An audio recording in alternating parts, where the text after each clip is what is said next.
Hello students, today our topic is Linux command. हमने find तक Linux command पढ़ ली थी. अब हमारी command है grep command. grep searches the named input files for lines containing a match to the given pattern.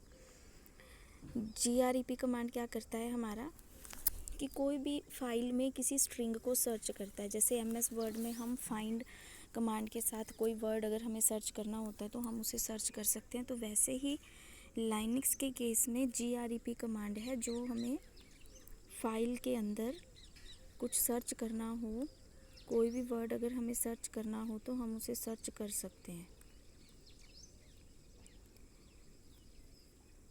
जैसे for example ये इसका सिंटेक्स है grep ऑप्शंस हैं, ये ऑप्शनल है. ये ऑप्शन मैं बताती हूँ कि ऑप्शन में हम क्या फिल कर सकते हैं. स्ट्रिंग जिसको हमें सर्च करना है वो स्ट्रिंग है. स्ट्रिंग होती है करैक्टर से बनी हुई होती है ये.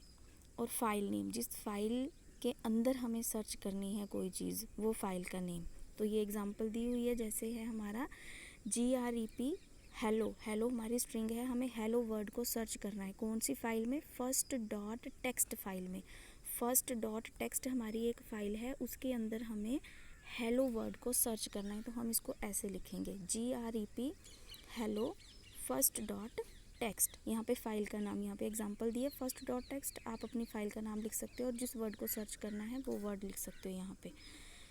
और ये हमारे पास दी हैं ऑप्शंस. जो ऑप्शन यहाँ पे सिंटेक्स में जो ऑप्शंस दी हैं उसकी जगह हम क्या क्या लिख सकते हैं.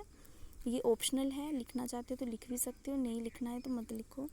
जैसे आई है हाइफन आई.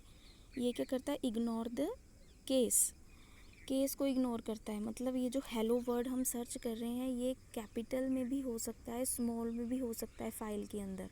तो अगर हमने आई लिख दिया तो ये केस को इग्नोर कर देगा. चाहे वो लोअर केस में है चाहे वो अपर केस में है, वो उसको हाईलाइट कर देगा, सर्च कर देगा. उसके बाद ऐसे ही है एन डिस्प्ले नंबर्स को डिस्प्ले करेगा. जैसे ये हेलो जो वर्ड्स है, हेलो की जगह कोई नंबर है मान लो, वो अगर हमें सर्च करना है वो हमें डिस्प्ले कराना है तो वो डिस्प्ले कर देगा. आगे है chmod command, change mode command. ch for change और mod मोड चेंज करना है हमें. Change mode command changes the access mode permission of one or more files.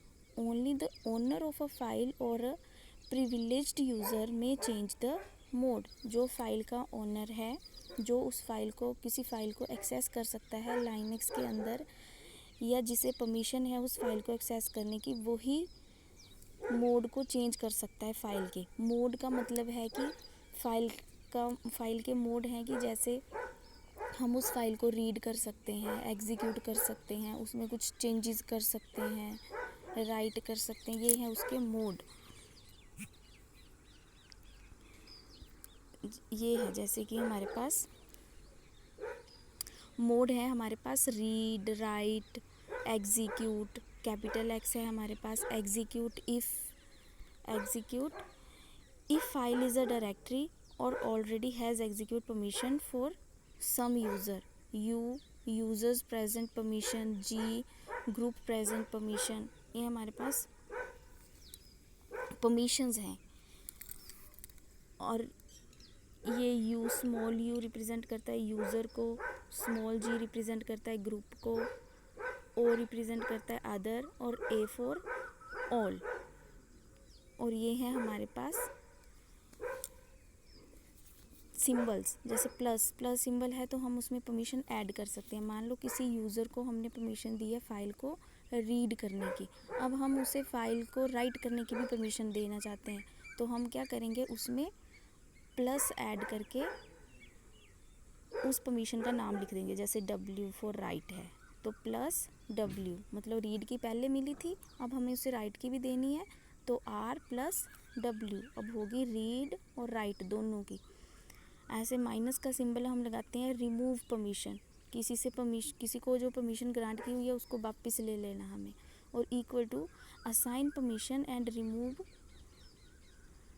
Permission.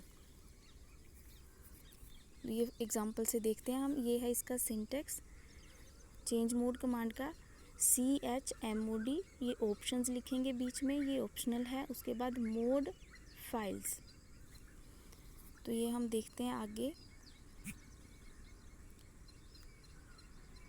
जैसे कि ये है हमारे पास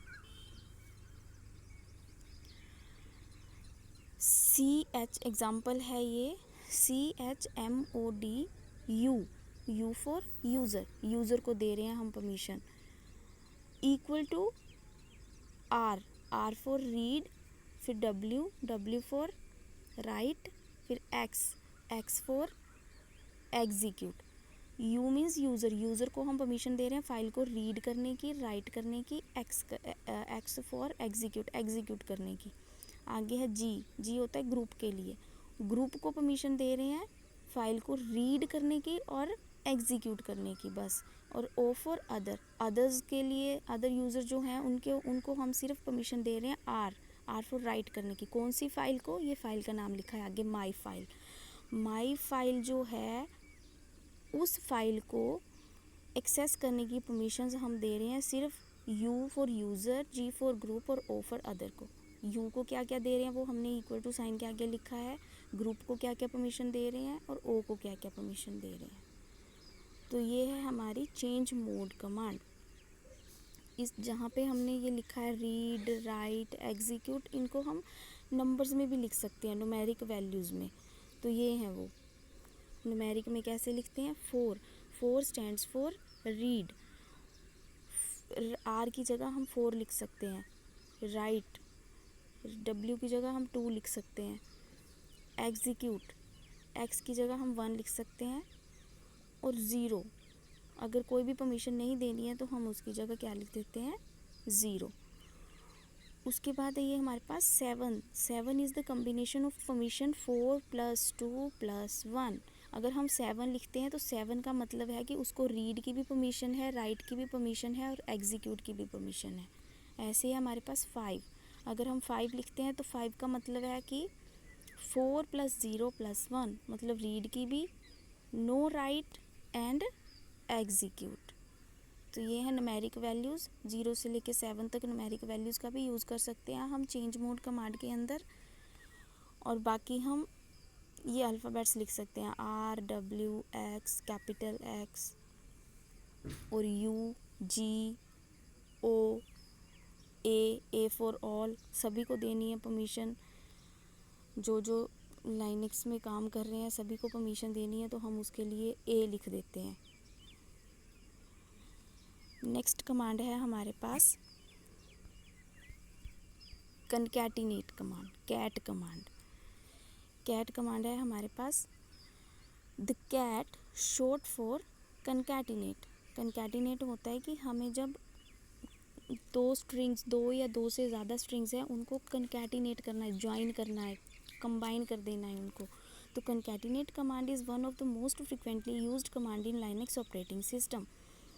कैट कमांड के साथ हम क्या क्या कर सकते हैं, कैट कमांड के साथ हम ये सब कर सकते हैं, display the text on the screen के ऊपर टेक्स्ट को डिस्प्ले करा सकते हैं, create a new text file, नई फाइल क्रिएट कर सकते हैं, रीड टेक्स्ट फाइल को रीड कर सकते हैं, फाइल कनकैटिनेशन, फाइल्स को कनकैटिनेट कर सकते हैं मतलब ज्वाइन कर सकते हैं, मॉडिफाइंग फाइल को मॉडिफाई करना है तो मॉडिफाई भी कर सकते हैं। तो सबसे पहले हमारे पास display the content of a file, जो फाइल के अंदर डाटा लिखा हुआ है, कंटेंट लिखा हुआ है, उसको हमें डिस्प्ले कैसे कराना है। तो उसके लिए हमारे पास सिंटेक्स होता है कैट आगे फाइल का नाम, जैसे ये first.doc लिखा है, तो जिस फाइल के कंटेंट्स को डिस्प्ले कराना है कैट कमांड लिखेंगे और उसके बाद उस फाइल का नाम लिख देंगे, उस फाइल के कंटेंट्स जो हैं वो डिस्प्ले हो जाएंगे। अगर हमें एक से ज़्यादा फाइल्स के कंटेंट्स को डिस्प्ले कराना है तो हम उनके दोनों के नाम लिख देंगे, जैसे ये दिया है नीचे, कैट first.odc, second.odc नहीं आएगा, यहाँ पे गलत प्रिंट हो गया है, doc आएगा, डॉक्यूमेंट फाइल, first.doc,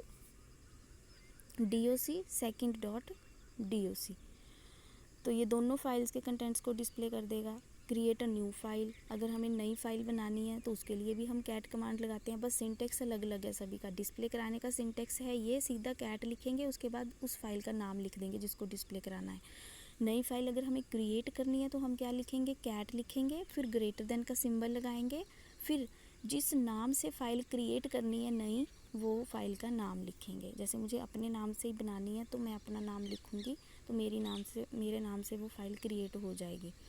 उसके बाद आप उस फाइल के अंदर जो भी डाटा लिखना चाहते हो वो लिख सकते हो। और फिर उस एंट्री मोड से अगर आपको बाहर आना है, जहाँ पे आप उस फाइल के अंदर डाटा लिख रहे हो उससे बाहर आना है, तो आप कंट्रोल प्लस डी को प्रेस करोगे और आप एंट्री मोड से एग्ज़िट हो जाओगे। उसके बाद है कंबाइन टेक्स्ट फाइल्स, किन्हीं दो फाइल्स को कंबाइन करके उनकी कोई नई फाइल बनानी है, तो उसके लिए सिंटेक्स है cat file1 file2 greater than का ऑपरेटर न्यू फाइल। मतलब file1 के कंटेंट्स और file2 के कंटेंट्स को ज्वाइन करके हमें एक ही फाइल में सेव करना है।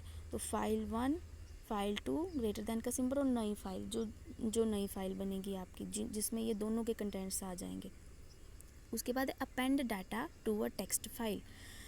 अपेंड होता है कि एग्जिस्टिंग फाइल में आपको आगे और डाटा ऐड करना है, तो उसके लिए है कैट ग्रेटर देन सिंबल, लेकिन डबल इंसर्शन ऑपरेटर बोलते हैं इसको।